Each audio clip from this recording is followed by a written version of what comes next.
tous et à toutes. Cette semaine, nous poursuivons l'exploration de l'Égypte antique, en particulier avec la question des ruines enfouies sous le sol. Alors commençons par un rapide résumé des épisodes précédents. Après avoir douté de la réalité littéraire de l'Antiquité gréco-romaine, mais aussi de l'Antiquité juive, je m'étais penché sur la question du tombeau des patriarches, et comme j'étais tombé sur des plans d'Alibet, qui manifestement n'étaient pas des plans de relevé, mais des plans d'esquisse du projet du tombeau des patriarches, eh bien je me suis mis à douter également de sa réalité. Et j'ai voulu mieux explorer ce qui s'était passé en Égypte, en particulier au temple de Luxor, dont j'avais déjà parlé dans ma série sur les obélisques, puisque c'est du temple de Luxor que provient l'obélisque de la place de la Concorde à Paris. Et là, j'étais surpris que l'expédition de Napoléon Bonaparte, qui a ramené ces fabuleuses planches de la description de l'Égypte, eh bien, j'étais surpris qu'ils représentaient sur leurs planches des parties du monument qui étaient enfouies, alors qu'il ne sera déterré, on le sait, grâce à des photos du 19e siècle, datées pour certaines des années 1870, il ne sera déterré que 70 ans, 50 ans plus tard, en tout état de cause, bien après la première édition de ces fameux dessins. Les rédacteurs de la description en Égypte avaient expliqué qu'ils avaient fait des fouilles, des tranchées pour voir ce qui se passait sous le sol, et que c'est grâce à cela qu'ils avaient pu dessiner ce que personne ne voyait. Dont acte, pourquoi pas, ils avaient avec eux une armée, des sapeurs, et peut-être ont-ils pu creuser pour voir ce que personne ne voyait. Seulement, poursuivant les investigations, je tombais sur Pocock, Richard Pocock et Norden, qui visitaient l'Égypte en même temps, la même année, qui se retrouvaient ensemble à Assouan, en partaient le même jour, et en avaient ramené des dizaines de dessins, alors que leur voyage n'avait été qu'une course effrénée, ininterrompue. Chacun ne passa même qu'une seule journée à Luxor, une autre à Karnak, une pour la vallée des rois, et ils ramenaient des dizaines de planches d'illustration qu'ils n'avaient pas eu le temps matériel de dessiner. Surtout Norden qui prétend, lui, dessiner la nuit. Mais Richard Pocock, on est 60 ans avant l'expédition de Napoléon Bonaparte, eh bien, Richard Pocock dessine sur ses planches des éléments de mur qui sont à l'époque enterrés sous 7 à 8 mètres de terre. Comment fait-il ? Ce n'est matériellement pas possible. Lui n'a pas ni les militaires, ni les sapeurs, ni le temps, ni les moyens d'investiguer plus que ce qu'il ne fait dans cette seule journée où il passe sur le site de Luxor pour voir ce qui est enterré sous la terre. C'est matériellement impossible. Et cette impossibilité est une preuve factuelle, concrète, matérielle, du mensonge, de la tromperie, que les plans qu'il ramène avec son collègue Norden, que les plans que tous deux ramènent, donc, ne peuvent pas avoir été le travail d'un relevé qu'ils ont fait sur place, mais leur ont été fournis, au contraire, par quelqu'un qui lui avait connaissance de ce qui ne pouvait pas se voir parce que c'était enterré, et ce quelqu'un ne pouvait être que le bâtisseur des ruines. Un bâtisseur des ruines d'époque tardive, on peut lui donner un nom, on l'appellera l'anglais, peut-être en complicité des Français eux-mêmes, mais en tout état de cause, certainement pas les Égyptiens antiques. Et donc il y avait là pour nous une preuve certaine, indubitable, de la fausseté des ruines de l'Antiquité égyptienne.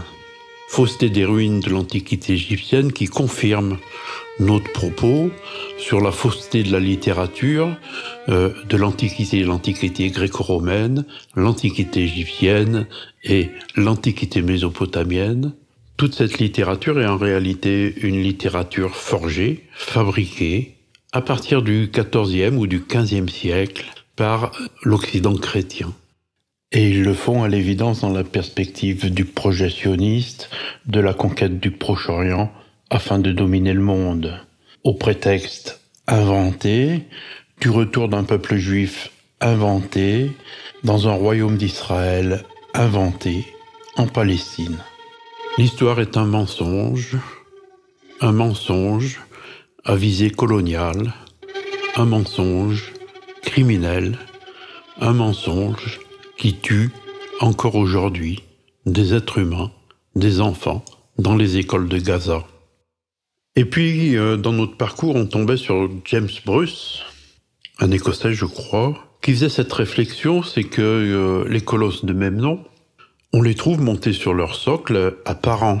Preuve qu'ils n'avaient pas été enterrés et que le sol du Nil était resté au même niveau depuis l'époque de l'Antiquité égyptienne et qu'il n'avait pas été exaucé, comme le disaient les savants de l'époque. C'était pour lui une preuve indiscutable et c'est de cela précisément dont nous allons parler.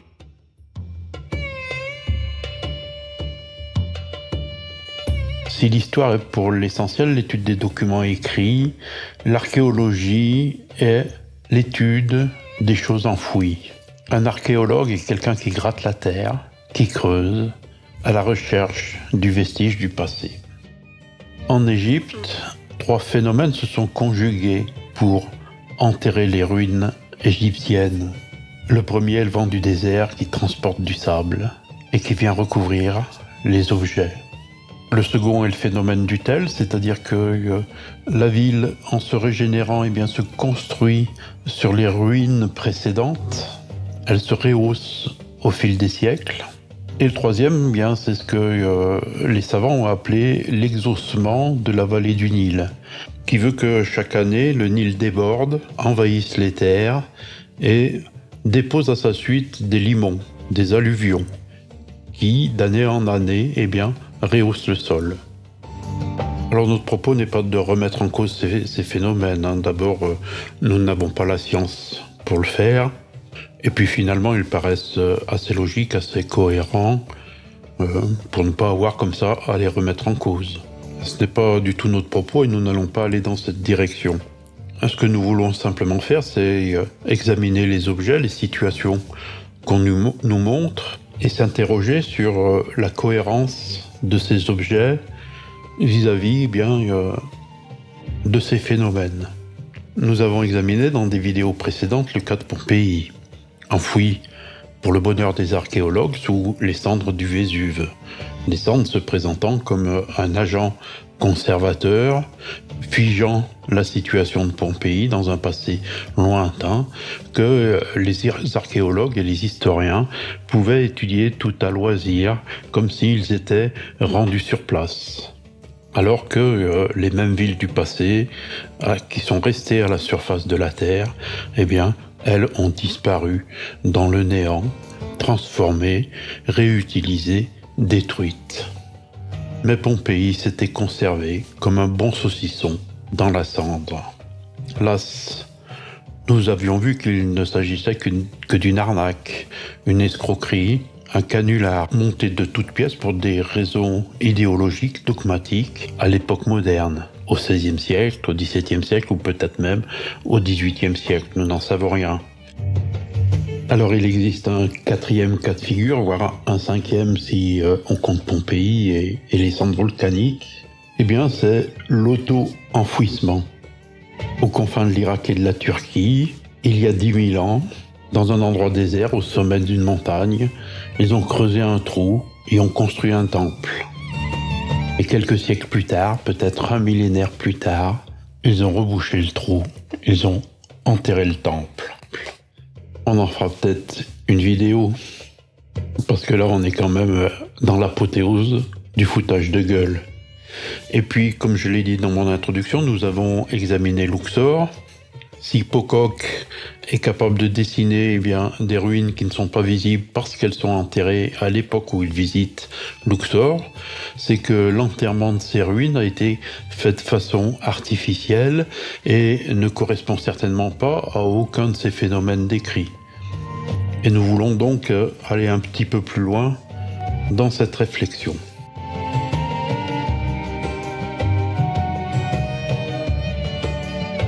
Nous nous rendons d'abord aux pyramides avec 2 témoignages. Celui de Jean Thévenot d'abord, qui les visite aux alentours des années 1650-1660. Il écrit à propos de la porte d'entrée de la Grande Pyramide ceci. Pour venir à cette porte, il faut monter une petite colline jointe à la pyramide de ce côté, laquelle, comme j'ai dit ci-dessus, a été faite selon mon opinion de ce sable que le vent a porté là et qui s'y est amassé, ne pouvant passer outre à cause de la pyramide. Quant à l'entrée proprement dit, il est écrit « Une grosse pierre qui est la dernière du haut de la colline, qui est perpendiculaire. Entre laquelle et le sable, il ne reste pas plus d'un bon pied pour passer, de sorte qu'il faut se glisser le ventre tout à fait contre terre.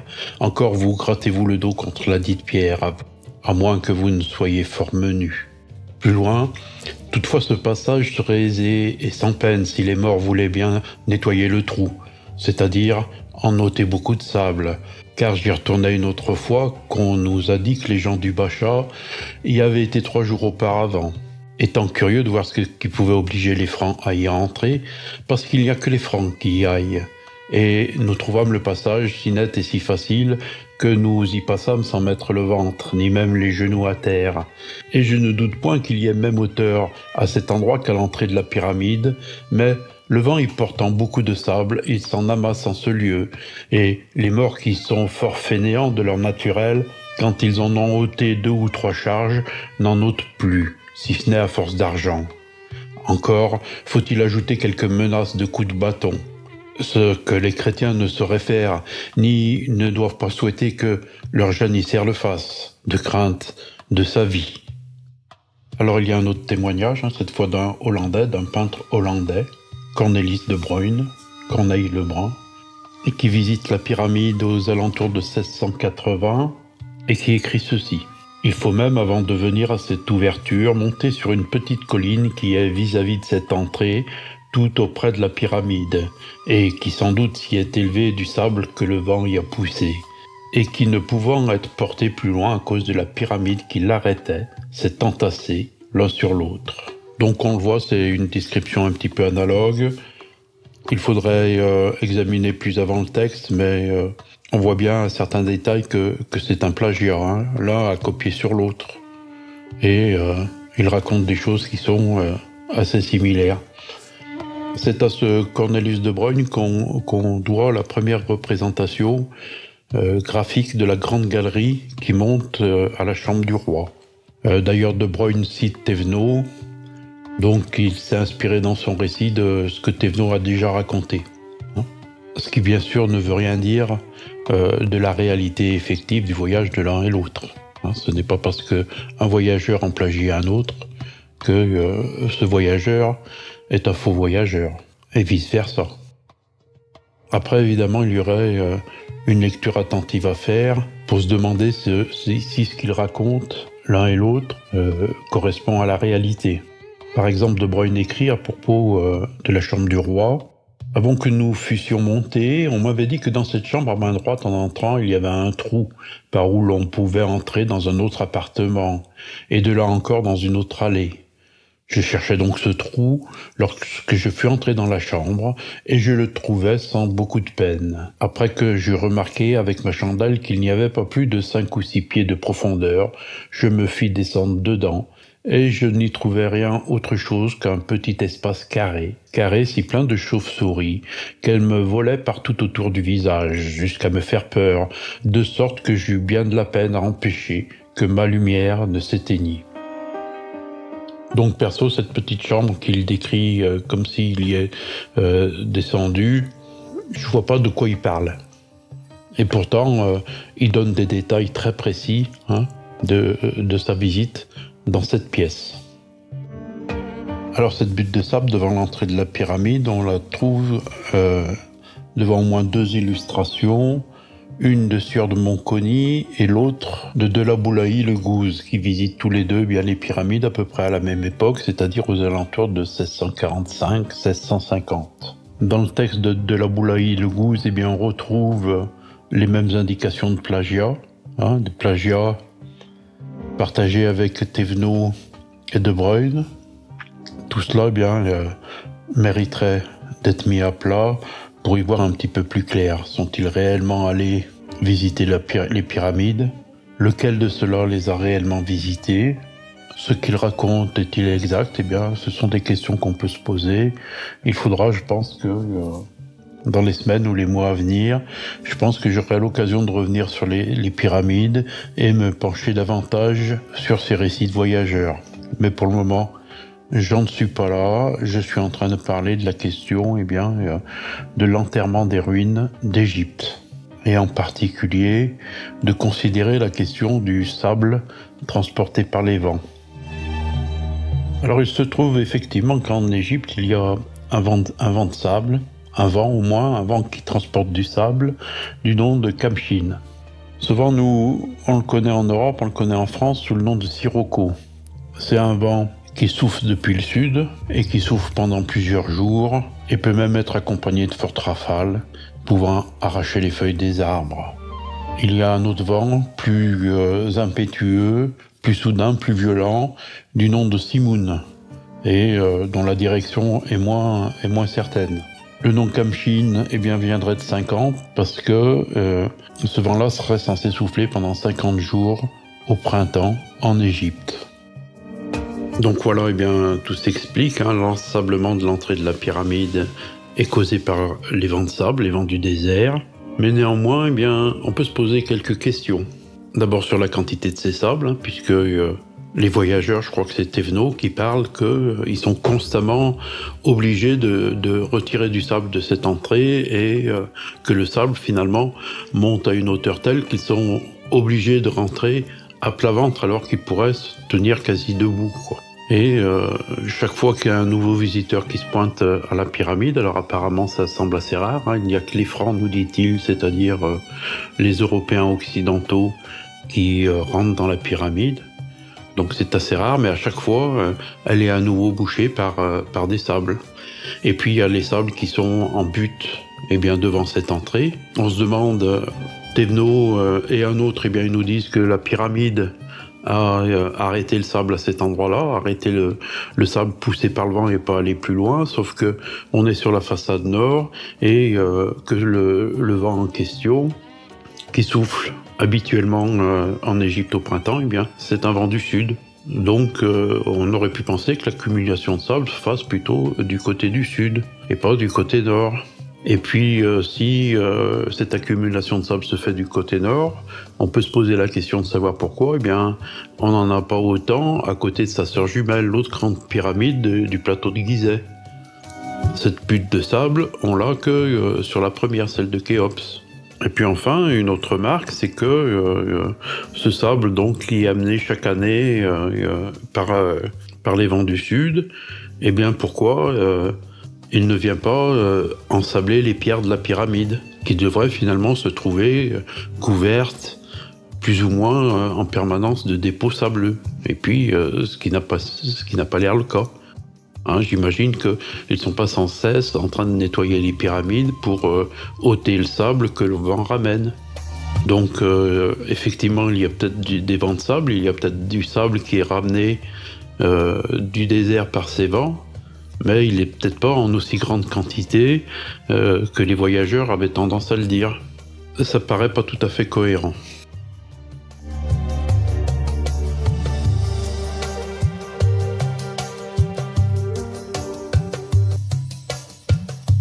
Alors s'il y a un monument qui est connu pour avoir été ensablé, c'est le sphinx de Gizeh, puisque lorsqu'il a été découvert par les armées napoléoniennes et depuis des siècles avant, il n'y avait que la tête qui dépassait du sable. Ce monument a été creusé dans la roche, ils ont fait une sorte de fosse qui a fait ressortir le corps du sphinx.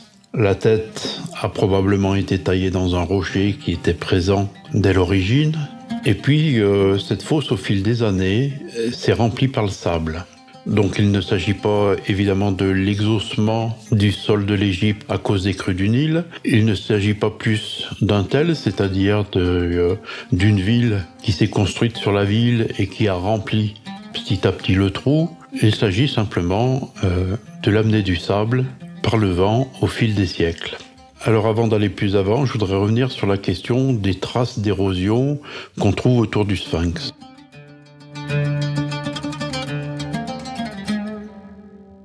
Alors vous avez sans doute entendu parler de cette nouvelle théorie sur le sphinx de Gizeh qui est apparue dans une série Netflix à l'aube de notre histoire, de Graham Hancock. Une nouvelle théorie qui révulse les archéologues, qui se disent ulcérés de ces propos sans queue ni tête, qui remet en cause leur travail sérieux, sincère d'égyptologue. Cette théorie, elle dit que sur le sphinx de Gizeh, et puis aussi sur les bords de la fosse du sphinx de Gizeh, on trouve dans la roche des traces d'érosion profondes, alors que à Gizeh, ça fait des milliers d'années qu'il ne pleut pas, ou très très peu, et donc ces traces d'érosion, elles n'ont pas pu être faites pendant les 2000, les 4000 ans qui nous séparent de la construction de cet objet. Et qu'il faut plutôt y voir que le sphinx de Gizeh aurait été sculpté à une période glaciaire, c'est-à-dire il y a au moins 10 000 ans ou 15 000 ans ou même peut-être 20 000 ans, à une époque où dans cette région-là, il y avait des pluies abondantes. On n'était pas encore, il n'y avait pas en tout cas ici une zone aride, désertique, mais une zone luxuriante avec beaucoup de pluie et donc un ravinement causé par la pluie. Alors je voudrais faire 2-3 remarques. D'abord, c'est une série Netflix. Qui dit Netflix, ça veut dire que c'est un documentaire qui a l'approbation des autorités qui contrôlent ce qu'on pense. Donc il n'y a pas lieu de croire qu'il pourrait s'agir de théories subversives. Il s'agit simplement de proposer une théorie alternative. Une théorie alternative, c'est-à-dire qui reste confinée dans les milieux complotistes.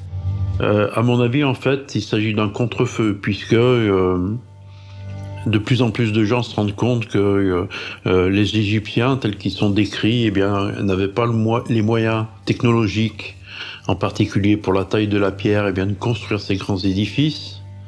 Alors dans le calcaire ici peut-être, mais on a dans la pyramide la chambre royale qui est en granit. On a du granit aussi à d'autres endroits. Et à l'époque, ils avaient des cailloux, du silex, du cuivre, et ils auraient taillé ces trucs avec une très grande précision, alors qu'ils étaient encore quasiment à l'âge de pierre. Et comme de plus en plus de gens doutent de ces théories-là, on invente une nouvelle théorie, comme avec Pouillard et les bâtisseurs de l'Ancien Monde, une théorie qui dit que, en fait, les pyramides, le sphinx de Gizeh serait encore beaucoup plus ancien que l'époque des pharaons, par une civilisation aujourd'hui disparue, dont on ne connaît rien, et qui aurait bâti tout ça. Et cette civilisation des temps très anciens, on ne peut pas dire qu'ils n'avaient pas les moyens technologiques pour le faire, puisqu'ils ont entièrement disparu, et en fait, qu'on ne sait rien d'eux, et on ne sait rien des moyens technologiques qu'ils avaient. S'ils l'ont fait, c'est qu'ils avaient ces moyens-là. Et donc, quelque part, on règle le problème en le reportant dans un passé plus lointain dont on ignore tout. Alors, on nous parle de choses cachées, de secrets, de civilisations perdues, d'Anunnaki, peut-être même d'extraterrestres. Toutes choses qui brillent comme un Père Noël et à laquelle on a envie d'y croire.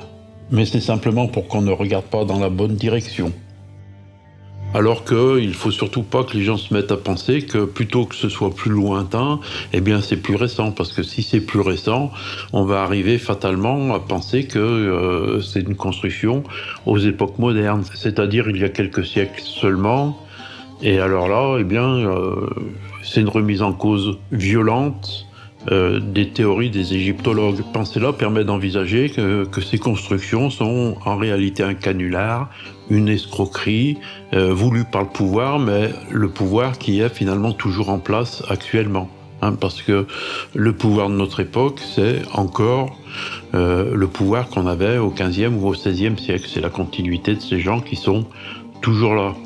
Donc ce seraient nos dirigeants actuels qui nous auraient construit ces escroqueries. Et donc on préfère faire croire aux populations qu'en réalité, s'il y a quelque chose qu'on ne comprend pas, c'est parce que ça a été construit par des civilisations très anciennes. Et puis là, tout à coup, on éveille un certain imaginaire, puisque ne sachant rien de cela, chacun peut y aller de sa fable. On parle des Anunnaki, on va parler des extraterrestres, on va parler de tout un tas de trucs, mais parler de toutes ces choses, c'est surtout pour ne pas parler de la possibilité que le Sphinx et les pyramides aient pu être construits à l'époque moderne. C'est donc à mon avis un leurre.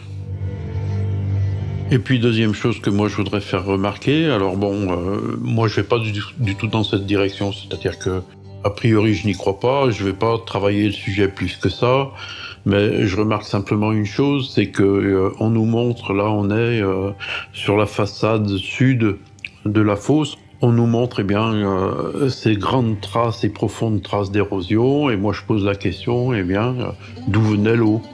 Parce que quand on regarde le site, comment il est fait, le Sphinx, il est en bas d'une pente. On a une pente qui est de l'ouest vers l'est, du nord vers le sud, c'est-à-dire une pente qui est dirigée plutôt en direction du sud-est. C'est-à-dire que l'eau qui coulerait naturellement le long de cette pente-là, à cet endroit-là, aurait tendance, elle n'aurait pas tendance, elle irait, en suivant la pente, dans la direction opposée de la faille. Il n'y a aucune raison qu'elle vienne s'écouler de ce côté, puisque ce côté-là, on est en amont de la pente. Alors il y a Planetro, un gars qui organise des excursions en Égypte et qui a une chaîne YouTube où il s'interroge sur les constructions pharaoniques, qui s'est questionné sur le pourquoi de l'érosion de la face sud de la fosse du Sphinx. Il explique qu'il n'y a aucune raison que l'eau vienne là en raison de la pente du terrain, comme je l'ai fait moi-même. Alors il a une théorie alternative, c'est qu'il dit que c'est la voie qui descend de la pyramide de Képhren qui a guidé l'eau jusqu'à la fosse du Sphinx. Alors le problème de cette théorie, c'est d'abord que ça nous ramène à l'époque de la sécheresse depuis 10 000 ans, donc de la sécheresse qu'il y a depuis que les pyramides sont construites. Il compense ça par l'idée que malgré qu'il y ait sécheresse, il y a quand même de temps en temps des orages très violents sur le Caire et dans la région.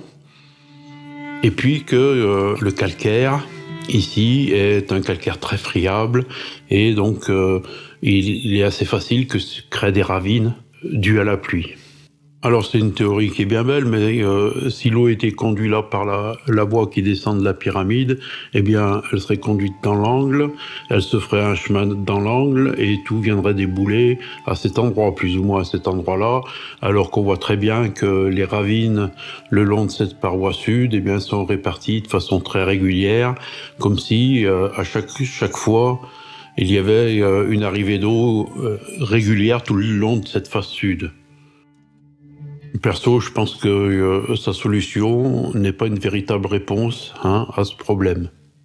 C'est-à-dire que, en admettant qu'il y ait de l'eau qui arrive d'en haut, qui arrive depuis les pyramides, soit elle se dirige vers le sud, et si effectivement elle est ramenée par la voie qui descend de la pyramide de Mykérinos, elle viendrait s'écouler dans l'angle, et elle ferait quelques ravines en haut de la pente, mais pas plus que ça. À noter que Yann de Planetro est un YouTuber qui a commencé son exploration de l'Égypte à travers l'archéologie alternative et qui, de fil en aiguille, en est arrivé à revenir à l'archéologie officielle. Il explique son parcours dans une vidéo avec grand virage. Je mets le lien dans la description. En tout cas, voilà un YouTuber rentré dans le droit chemin du YouTubing mainstream. Moi, je pense que le Sphinx est de création récente, que la fosse est de création récente, et s'il y a ces formes de ravines dans les parois tout autour du Sphinx, toutes les parois autour du Sphinx, c'est qu'elles ont été créées volontairement par les constructeurs du Sphinx pour lui donner un air ancien, mais qu'il n'y a absolument rien de naturel à cela. C'est en tout cas mon opinion, et donc c'est celle que je partage.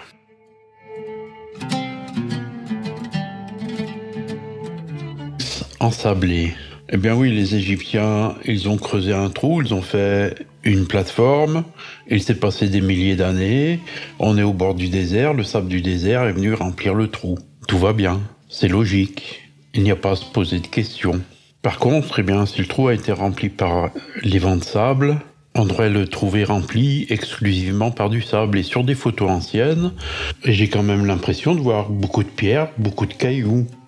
Et ces pierres et ces cailloux n'ont pas été transportés par le vent. Ce n'est pas possible. Et puis il y a même ici, à la gauche du sphinx, à sa droite plutôt, une espèce de rocher qu'on voit là à proximité. Alors d'un certain côté, on nous montre la plateforme de la fosse telle qu'elle aurait été en fait taillée dans la roche par les Égyptiens, une plateforme bien plate avec un mur, un bord bien vertical.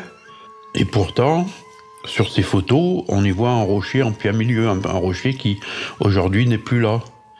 Alors était-il là, eh bien, à l'époque des Égyptiens, à l'époque où on avait cette belle plateforme qu'on nous montre, et auquel cas, bien, cette belle plateforme qu'on nous montre, elle n'était pas comme ça, puisque ce rocher n'a certainement pas été amené par le vent, donc il devait bien être là à l'époque.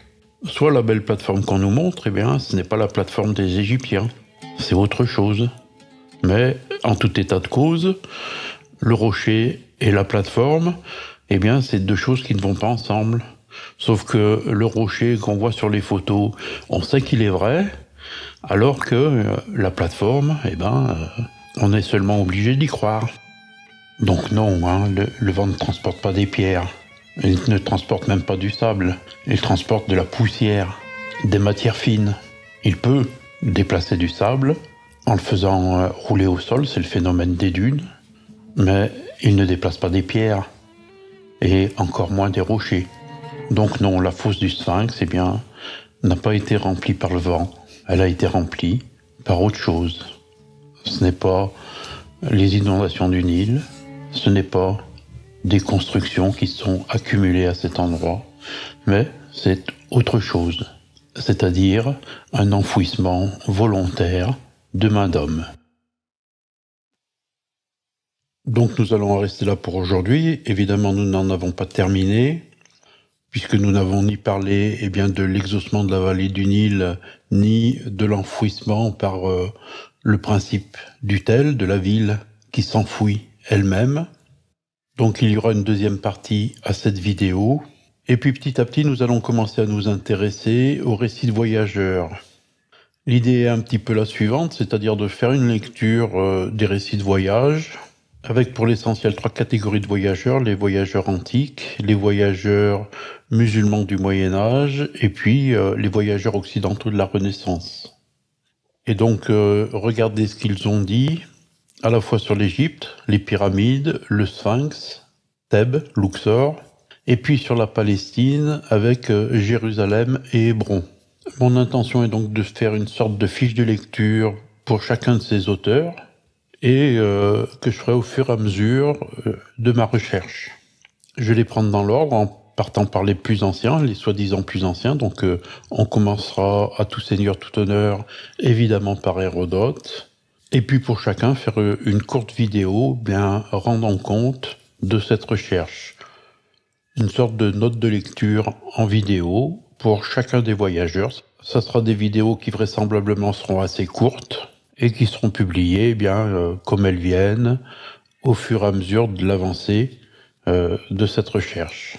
Puis bien évidemment, ça ne nous empêchera pas de faire des vidéos plus importantes dans les vidéos bi-hebdomadaires qui seront publiées toujours le vendredi en fin de journée. Voilà, je vous remercie de votre écoute, je vous remercie de votre patience et je vous dis à bientôt.